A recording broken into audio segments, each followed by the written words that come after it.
Hola, ¿qué tal amigos? Bienvenidos a Leer para Viajar. Vamos a continuar con la lectura del libro La Esfinge de los Hielos, capítulo 29. Este capítulo se titula Dirspiter en la mar. La cuestión de la invernada estaba zanjada.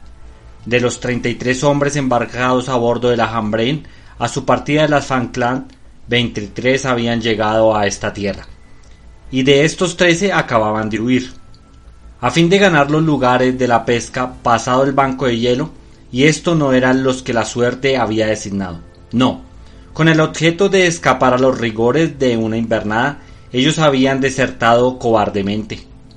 Por desgracia, Hernet no había arrastrado únicamente a sus camaradas. Dos de los nuestros, el marinero Burry y el maestro velero Martin Hall, se habían unido a él. Martin Hall, tal vez sin darse cuenta de lo que hacía, bajo el golpe de la espantosa revelación que el Sailing Master acababa de hacerle. En suma, la situación no había cambiado para aquellos a los que la suerte no hubiera destinado a partir. No éramos más que 9. El capitán Lengui, el lugarteniente James Wetz, el contramaestre Hurlengerly, el maestro Calafate Herlit, el cocinero Edincut, los dos marineros Francis y Esther, Dirspiter y yo. ¿Qué pruebas nos reservaban aquella invernada ahora que se aproximaba el terrible invierno polar? Qué espantosos fríos íbamos a sufrir, más rigurosos que en otra cualquier parte del globo terrestre, envueltos en permanente noche de 6 meses. No se podía sin espanto pensar en la energía física y moral que sería precisa para resistir en aquellas condiciones tan fuera de la humana resistencia. Y sin embargo, al fin de cuentas, ¿era mejor la situación de los que nos habían abandonado? ¿Encontrarían la mar libre hasta el banco de hielo? ¿Conseguirían llegar al círculo ártico? Y más allá, ¿encontrarían los últimos barcos de pesca? ¿No les faltarían las provisiones en el curso de una travesía de 1 millar de millas? ¿Qué había podido llevar la canoa ya muy cargada con el peso de 13 hombres? Sí, ¿quiénes estaban más amenazados, ellos o nosotros? Solo el porvenir podía responder a esta pregunta. Cuando la embarcación hubo desaparecido, el capitán Lengui y sus compañeros remontaban la punta, volvieron hacia la caverna. Allí, envueltos en noche interminable, íbamos a pasar todo aquel tiempo durante el cual no estaría prohibido poner el pie fuera. Ante todo pensé en Dirspiter, al que habíamos dejado atrás después del disparo hecho por Hernet, mientras que nosotros nos apresurábamos a ganar la otra punta. Al volver a la caverna no vi al mestizo. ¿Habría pues sido herido gravemente? ¿Tendríamos que lamentar la muerte de aquel hombre que nos era tan fiel como lo había sido al pobre P.I.M.? Yo esperaba, todos esperábamos que su herida no ofreciera gravedad, pero era menester curarle, y Dirspiter había desaparecido. «Busquémoslo, señor Jorlin», exclamó el contramaestre. «Vamos», respondí. «Iremos juntos», dijo el capitán Lengui. «Dirspiter era de los nuestros. Nunca nos hubiera abandonado, y nosotros no le abandonaremos. ¿Querrá volver el desdichado?», hice observar, «ahora que su secreto es conocido». Manifesté a mis compañeros la razón de que el relato de Arthur P.I.M., el nombre de Ned Hall, se hubiera cambiado por el de Parker, y en qué circunstancias me había el mestizo informado de ello. Además, hice valer todo lo que había en descargo de su acción. «Hernet», declaré, «ha dicho que Dirspiter había matado a Nell Hall. Sí, es verdad. Nell Hall se había embarcado en el Grampus, y su hermano Martin Hall ha podido creer que ha perecido, ya en la rebelión, ya en el naufragio. Pues bien, no. Ned Hall había sobrevivido con Augusto, Bernard, Arthur P.I.M. y el mestizo, y bien pronto los 4 sufrieron las torturas del hambre. Preciso era sacrificar a uno de ellos, el que la suerte designara. Se echó a pajas y a Ned le fue adversa la fortuna. Cayó bajo el cuchillo de Dirspiter, pero si la suerte hubiera designado al mestizo, éste hubiera servido de presa a los otros. El capitán Lengui hizo entonces la observación siguiente. «Dirspiter no había confiado su secreto a nadie más que a usted, señor Jorlin». «A mí únicamente, capitán». «¿Y usted lo ha guardado?» «En absoluto». «No me explico entonces cómo Hernet ha podido descubrirle». Primero he pensado, respondí, que tal vez Dirk-Peter había hablado en sueños y que, merced a la casualidad, Hernet conocía el secreto. Después mis reflexiones me han hecho recordar las circunstancias siguientes. Cuando el mestizo me refirió la escena del Grampus, cuando me manifestó que Peter era en el hall, se encontraba en mi camarote, cuya vidriera lateral estaba abierta. Hay pues motivos para sospechar que nuestra conversación fue sorprendida por el hombre que entonces estaba en el timón. Y precisamente este hombre era Hernet, que para oír mejor, sin duda, había abandonado el timón, tanto que la Hambrain sufrió un choque. «Lo recuerdo», dijo James West, «y yo regañé al miserable y lo envié al fondo de la cala». «Pues bien, capitán», añadí, «desde aquel día Hernet procuró estrechar su relación con Hall. Hurlengerlit me lo ha hecho notar». «Efectivamente», dijo el contramaestre, «y sin duda Hernet, que se consideraba incapaz para dirigir la canoa de la que pensaba apoderarse, tenía necesidad de un maestro como Martin Hall». «También», añadí, «no cesaba de excitar a Hall para que éste preguntase al mestizo sobre la suerte de su hermano, y usted sabe en qué condiciones él le descubrió el espantoso secreto. Martin Hall pareció enloquecer con la revelación de los otros, le arrastraron y ahora está con ellos». Todos convinieron en que así debía de haber pasado las cosas. En fin, la verdad era conocida, y no era de temer dada la disposición de espíritu que en Dirk-Peter debía de encontrarse, que quisiera sustraerse a nuestros ojos. ¿Consentiría en volver con nosotros? Todos inmediatamente habíamos abandonado la caverna y una hora después encontramos al mestizo. Al vernos, su primer movimiento fue de huir. Al fin Hurlengerli y Francis consiguieron aproximarse a él, que no hizo resistencia. Yo le hablé, los demás me imitaron, el capitán Lengui le tendió la mano. Primero dudó en tomarla, después, sin pronunciar una palabra, volvió a la playa. Desde aquel día entre él y nosotros no se habló nunca de lo que había pasado a bordo del Grampus. La herida del mestizo no tenía importancia. La bala no había hecho más que penetrar en la parte superior de su brazo izquierdo y se consiguió extraerla con la sola precisión de la mano. Se aplicó una venda formada de un trozo de vela sobre la herida, y él se puso su blusa, y desde el siguiente día, sin manifestar molestia alguna, volvió a sus habituales tareas. En vista de una larga invernada, organizamos nuestra instalación. El invierno amenazaba, y hacía algunos días que apenas si el sol se mostraba a través de las nubes. La temperatura bajó a 36 grados, 2 grados 22 C sobre cero, y no debía elevarse. Los rayos solares, alargando desmesuradamente las sombras sobre el suelo, no daban calor alguno. El capitán había hecho que nos pusiéramos nuestros vestidos de lana, sin esperar aquel el frío más riguroso. Entretanto los iceberg, los pack, los stream, los drift, venían del sur en gran número, y aunque algunos se arrojaban aún sobre el litoral, ya cubierto de témpanos, la mayor parte se desaparecería en la dirección del noroeste. «Todos esos pedazos», me dijo el contramaestre, «son otros tantos materiales para consolidar el banco de hielo. A poco que la canoa en que va Hernet y sus miserables compañeros no les adelanten, imagino que encontrarán la puerta cerrada y como no tendrán llave, ¿con qué abrirla?» «De modo, Hurlengerli», pregunté, «¿que usted piensa que corremos menos peligro invernando en esta costa que si hubiéramos tomado sitio en la canoa?» «Lo pienso, y lo he pensado siempre, señor Jorlin», respondió el contramaestre. «Además, ¿sabe usted una cosa?», añadió empleando su forma habitual. «Diga usted, Hurlengerli». «Pues que los que van en la canoa se verán en situación más difícil que los que no van en ella. Y lo repito, si la suerte me hubiera designado, habría cedido mi vez a otro. Ya es algo estar en tierra firme. Después de todo, aunque nos hayan abandonado cobardemente, no deseo la muerte de ninguno. Pero si Hernet y sus compañeros no consiguen flanquear el banco polar, están condenados a pasar el invierno en medio de los hielos, reducidos a los víveres que se han llevado, con los que no tienen más que para algunas semanas, y usted comprenderá la suerte que les espera». «Sí, peor que la nuestra», respondí. «Y añado», dijo el contramaestre, «que no es bastante llegar al círculo atlántico, y si los balleneros han abandonado ya los lugares de pesca, No es una embarcación cargada en demasiada la que podrá mantenerse en el mar hasta estar a la vista de las tierras australianas. Esta era mi opinión, como también la del capitán Lengui.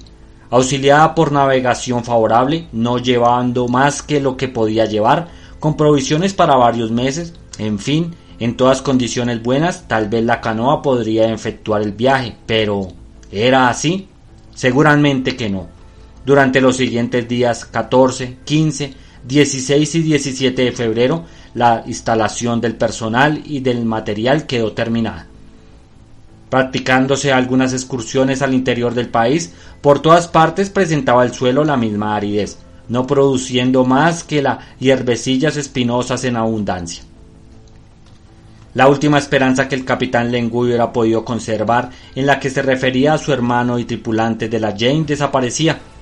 Se había pensado que, después de abandonar la isla Salal, en una embarcación las corrientes les habían conducido hasta aquella costa, debió reconocer que allí no existía huella alguna de desembarco.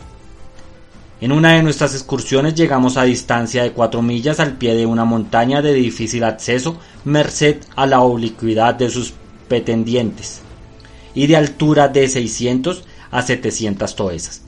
De esta excursión que hicimos el capitán Lengui, el lugarteniente, el marinero Francis y yo, no resultó descubrimiento alguno. Hacia el norte y hacia el oeste se desarrollaba la misma sucesión de colinas desnudas, caprichosamente cortadas en su cima, y cuando desaparecieran bajo el inmenso tapiz de nieve, sería difícil distinguirlas de los icebergs inmóviles por el frío en la superficie del mar. Sin embargo, respecto a lo que habíamos tomado por apariencia de tierra al este, pudimos advertir que en esta dirección se extendía una costa, cuyas alturas, iluminadas por el sol de la tarde, aparecieron bastante distintamente en el objetivo del anteojo marítimo. ¿Era un continente que bordeaba la costa del estrecho? ¿No era más que una isla? En todo caso, debía de ser estéril como la tierra del oeste y como ella, inhabitada o inhabitable. Y cuando mis recuerdos volvían a la isla Salal, cuyo suelo poseía tan extraordinario poder de vegetación, cuando recordaba las descripciones de Arthur P.M., no sabía qué pensar. Evidentemente, aquella desolación que afligía a nuestros ojos reproducía mejor la idea de las regiones australes. Sin embargo, el archipiélago de la Salal, situado casi a la misma latitud, era fértil y poblado antes que el terremoto le hubiera destruido casi en su totalidad. Aquel día, el capitán Lengui propuso dar nombre geográfico a la comarca donde el iceberg nos había arrojado. Bautizámosla con el nombre Hambre Land, en recuerdo de nuestra goleta, y para asociarlos en el mismo recuerdo, el estrecho que separaba las dos partes del continente polar fue llamado Jane Sound.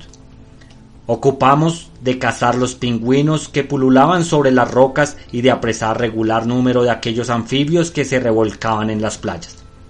La necesidad de carne fresca se dejaba sentir. Preparada por Edincut, la carne de foca y de morsa parecieron muy aceptables. Además, la grasa de estos animales podían en rigor servir para calentar la caverna y para guisar los alimentos. No había que olvidar que nuestro más terrible enemigo sería el frío, y todos los medios propios para combatirle debían ser utilizados. Restaba saber si en las proximidades del invierno los mencionados anfibios no irían a buscar en latitudes más bajas un clima menos riguroso. Por fortuna, aún habiendo centenares de otros animales que nos hubieran garantido contra el hambre y contra la sed, en caso de necesidad, sobre las arenas se arrastraban en gran número las tortugas galápagos, a las que se ha dado el nombre de un archipiélago del océano equinoccial, y de las que habla Arthur P.M. y que servían de alimento a los insulares, semejantes a las que Dirk Peter y él encontraron en el fondo de la canoa indígena, cuando su partida de la isla Salal. Estos bichos, enormes, de marcha pesada y cola de 2 pies de largo, cabeza triangular de serpiente, pueden permanecer años sin comer. Aquí, a falta de apio, perejil y verdolaga silvestre, se alimentaban de los hierbecillas que crecían entre las piedras del litoral. Si Arthur P.M. se ha permitido comparar a las tortugas artánticas con los dromedarios, es porque, como estos rumiantes, tienen en el nacimiento del cuello una bolsa llena de agua fresca y dulce, que contienen 2 o 3 galones. Según su relato, antes de la escena de la suerte, los náufragos del Grampus debían a una de estas tortugas no haber sucumbido de hambre ni sed. A creerle, hay algunas que pasan de 1.200 a 1.500 libras. Las de la Hambrain Land no pasaban de 700 a 800, pero su carne era sabrosa y nutritiva. Así, pues, por más que estuviéramos en vísperas de invernar a menos de 5 grados del polo, la situación no era para desesperar del todo. La cuestión más grave era la del regreso, cuando la mala estación terminara. Para que tal cuestión fuera resuelta era preciso 1 grado, que nuestros compañeros que habían partido en la canoa consiguieran repatriarse 2 grados, que su primer cuidado fuese enviar un barco en busca nuestra. No era de suponer que Martin Hall nos olvidaría, pero sus compañeros y él conseguirían tocar las tierras del Pacífico a bordo del ballenero, y además la próxima estación de verano sería propia para una navegación a través de los mares de la Artántida. Frecuentemente hablábamos de esta casualidad, buenas y malas. El contramaestre se mostraba confiado gracias a su feliz temperamento. El cocinero Edincourt participaba de estas confianzas, o por lo menos no se angustiaba de las eventualidades del porvenir, y cocinaba con la misma tranquilidad que lo hubiera hecho ante los hornillos del cormorán verde. Los marineros Esther y Francis escuchaban sin decir nada, y quién sabe si no se lamentaban de no haber acompañado a Herner y a sus compañeros. Respecto a Herner, esperaba los sucesos, sin pretender adivinar qué aspecto tendría en el transcurso de 5 o 6 meses. El capitán Lenguy y el lugarteniente, como de costumbre, estaban unidos por los mismos pensamientos y resoluciones. Intentarían todo cuando debiera ser intentado para la salvación común. Poco seguros de la suerte de la canoa, tal vez pensaban en intentar un viaje hacia el norte atravesando a pie los Eisfjord, y ni uno de nosotros hubiera dudado seguirles. Por lo demás, aún no había llegado el momento semejante tentativa, y sería tiempo de decidirle cuando el mar estuviera solidificado hasta el círculo artántico. Tal era pues la situación, y no parecía que nada habría de modificarla, cuando el día 19 de febrero se produjo un incidente, providencial diría yo, para los que admiten la intervención de la providencia en el curso de las cosas humanas. Eran las 8 de la mañana, el tiempo estaba en calma, el cielo bastante claro, el termómetro a 32 grados Fahrenheit, 0 centígrados. Reunidos en las cavernas menos el contramaestre esperando el almuerzo que Edincourt acababa de preparar, íbamos a sentarnos a la mesa cuando una voz nos llamó desde afuera. No podía ser otra que la de Hurlengherli, y como volviera a llamarnos, salimos apresuradamente. Así que nos vio, gritó: ¡Venid, venid! De pie sobre una roca, al pie de la cresta que terminaba la Hambrain Land, nos mostraba el mar. ¿Qué hay?, preguntó el capitán Lenguy. ¡Una canoa! ¿Una canoa?, exclamé. ¿Será la de la Hambrain que vuelve?, preguntó el capitán Lenguy. ¡No, no es ella!, respondió James West. Efectivamente, una embarcación que por su forma y dimensiones no podía ser confundida con la nuestra, derivaba sin remos, como si se hubiera abandonado a la corriente. Tuvimos la misma idea, apoderarnos a cualquier precio de aquella canoa que tal vez aseguraría nuestra salvación. Pero ¿cómo llegar a ella? ¿Cómo traerla a aquel extremo de Hambrain Land? La canoa estaba aún a 1 milla, y en menos de 20 minutos llegaría a través del peñasco y pasaría de él, pues ningún remolino había al largo, y en otros 20 minutos estaría lejos. Nosotros permanecíamos allí contemplando la canoa, que continuaba en derivación sin aproximarse al litoral. Al contrario, la corriente tendía a alejarse de él. Repentinamente, al pie del peñasco se abrió el agua como si hubiera caído un cuerpo al mar. Era Dirk Peter, que, desembarazado de sus vestidos, acababa de precipitarse desde lo alto de una roca, y al que vimos a 10 brazadas ya nadando en dirección a la canoa. Un hurra se escapó de nuestros pechos. El mestizo volvió un instante la cabeza y de un poderoso golpe saltó, esta es la palabra, a través de las olas como lo hubiera hecho un marsuino, del que poseía la fuerza y la velocidad. Nunca había yo visto nada semejante y que no debía esperar del vigor de tal hombre. ¿Conseguirá Dirk Peter llegar a la embarcación antes que la corriente la hubiera arrastrado hacia el noroeste?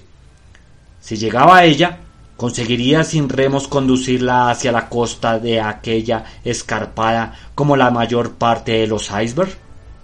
Después de nuestras hurras lanzados para animar al mestizo, permanecimos inmóviles. Nuestros corazones parecían próximos a romperse. Únicamente el contramaestre gritaba de vez en cuando: «¡Anda, Dirk! ¡Anda!». En algunos minutos el mestizo ganó varias encabladuras en sentido oblicuo hacia la canoa. No se le veía más que la cabeza. Como punto negro en la superficie de las olas, sus dos piernas y sus dos brazos golpeaban metódicamente el agua y mantenían su velocidad por la acción regular de estos 4 poderosos propulsores. Sí, no parecía dudoso que Dirk Peter llegase a la embarcación. Pero ¿no serían arrastrados con ello? Al menos que tan prodigiosa era su fuerza que no pudiese, nadando, remolcarla hasta la costa. Y después de todo, ¿por qué no ha de haber remos en esa canoa?, hizo observar el contramaestre. Ya lo veríamos cuando Dirk Peter estuviera a bordo, cosa que era preciso que consiguiera en pocos minutos, pues la canoa no tardaría en pasarle. En todo caso, dijo James West, vayamos abajo. Si la embarcación llega a tierra, sería en la parte baja del peñón. Bien, bien, hurra, Dirk, hurra, gritó el contramaestre, incapaz de contenerse y al que Edingwood hacía formidable eco. El mestizo había llegado a la canoa, su enorme mano se agarró de ella, y a riesgo de que se fuese a pique, se hizo por la banda, se montó en esta y se sentó para tomar aliento. Casi enseguida un sonoro grito lanzado por el mestizo llegó hasta nosotros. ¿Qué había encontrado en el fondo de la canoa? ¿Eran remos? Pues la vimos que se instalaba en la proa y remaba en dirección a la ribera con nuevo vigor, a fin de salir de la corriente. «Venid», dijo el capitán Lengui. Cuando hubimos rodeado la base del peñón, corríamos hacia la orilla de la playa por entre las negruzcas piedras de que estaba cubierta. A 300 o 400 toesas el lugarteniente hizo que nos detuviéramos. La canoa había encontrado abrigo en una pequeña punta que se proyectaba en aquel sitio, y era evidente que allí aterraría. No estaba más que a 5 o 6 encabladuras y el remolino se aproximaba cuando Dirk Peter, dejando los remos, se inclinó a popa y se irguió después sosteniendo un cuerpo inerte. ¡Qué desgarrador grito se dejó oír! ¡Mi hermano! ¡Mi hermano! Lengui acababa de reconocer a William Guise en el cuerpo que el mestizo sostenía. ¿Vive?, gritó Dirk Peters. Un instante después la canoa había acostado y el capitán Lengui oprimía entre sus brazos a su hermano. 3 de los compañeros de éste yacían inanimados en el fondo de la embarcación, y aquellos 4 hombres eran los que restaban de la tripulación de la James.